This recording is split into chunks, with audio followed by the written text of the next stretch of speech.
सुबह जब आपकी आंख खुलती है, उससे पहले कि आप दुनिया से मिलें, आपका मन आपसे बात करना शुरू कर देता है। वह कहता है कि आप पीछे रह गए हैं, आप में कुछ कमी है, लोग आपको जज कर रहे हैं, भविष्य सुरक्षित नहीं है। इन बातों का कोई प्रमाण नहीं होता, कोई ठोस सच्चाई नहीं होती, फिर भी आप उन पर विश्वास कर लेते हैं। यही सबसे बड़ा रहस्य है। अगर आपका सबसे बड़ा दुश्मन बाहर नहीं बल्कि आपके भीतर बैठा हो तो क्या हो? अगर आपका मन रोज आपसे झूठ बोलता हो और आप उन झूठों को सच मानकर अपना जीवन दुख में बदल रहे हों। आज इंसान के पास पहले से कहीं ज़्यादा सुविधाएं हैं। घर है, पैसा है, मोबाइल है, इंटरनेट है, मनोरंजन है।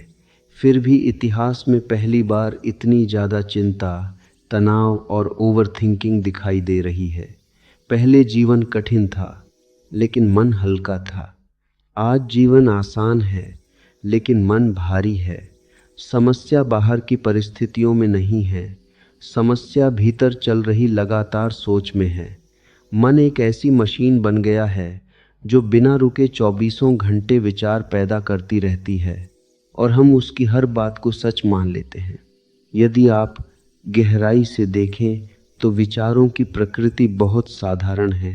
वे सिर्फ मानसिक आवाज़ें हैं, जैसे आकाश में बादल आते और चले जाते हैं। उनका कोई स्थायी अस्तित्व नहीं होता, लेकिन हम उन्हें पकड़ लेते हैं, उनसे अपनी पहचान बना लेते हैं और यहीं से भ्रम शुरू होता है। मान लीजिए किसी ने आपके संदेश का जवाब नहीं दिया। वास्तविकता में यह एक छोटी सी घटना है जिसका कोई अर्थ भी नहीं हो सकता, लेकिन मन तुरंत कहानी बनाना शुरू कर देता है कि शायद वह आपको पसंद नहीं करता, शायद आप महत्वहीन हैं, शायद लोग आपको अनदेखा कर रहे हैं। एक छोटी सी बात से दुख का पहाड़ खड़ा हो जाता है।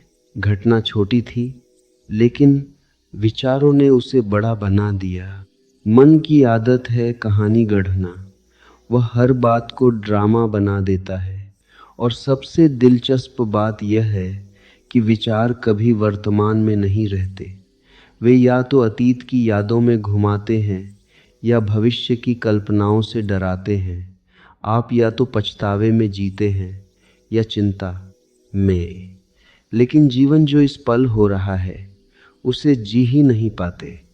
इस तरह धीरे धीरे इंसान वास्तविकता से दूर और कल्पनाओं के जाल में फांसता चला जाता है। यही ओवरथिंकिंग है, यही मानसिक कैद है। समस्या तब और गहरी हो जाती है जब यह लगातार सोच आपकी ऊर्जा को खा जाती है। आप बिना काम किए भी थकने लगते हैं, बिना कारण उदास हो जाते हैं, नींद ठीक से नहीं आती, शरीर स्वस्थ है, फिर भी भीतर बेचैनी बनी रहती है। ऐसा इसलिए क्योंकि शरीर नहीं, आपका मन लगातार दौड़ रहा है। हजारों विचार, डर, तुलना, असुरक्षा और उम्मीदें आपकी सारी जीवन शक्ति को चूस लेती हैं। और एक समय ऐसा आता है जब इंसान खुद से पूछने लगता है कि आखिर मैं इतना थका हुआ क्यों हूँ। यहीं से परिवर्तन की शुरुआत हो सकती है। जब आप पहली बार रुकते हैं और अपने मन को देखने लगते हैं, जब आप शांत बैठकर सिर्फ निरीक्षण करते हैं कि विचार अपने आप आ रहे हैं और जा रहे हैं, तब आपको एक गहरी समझ होती है कि ये विचार आपके नियंत्रण में नहीं हैं। वे अपने आप पैदा हो रहे हैं। अगर वे अपने आप हो रहे हैं तो वे आप कैसे हो सकते हैं? इसी क्षण एक दूरी पैदा होती है। आप विचार नहीं, विचारों के देखने वाले बन जाते हैं। यही ध्यान है, यही जागरूकता है। जैसे जैसे यह देखने की क्षमता बढ़ती है, विचारों की ताकत कम होने लगती है। वे आते तो हैं, लेकिन आपको खींच नहीं पाते।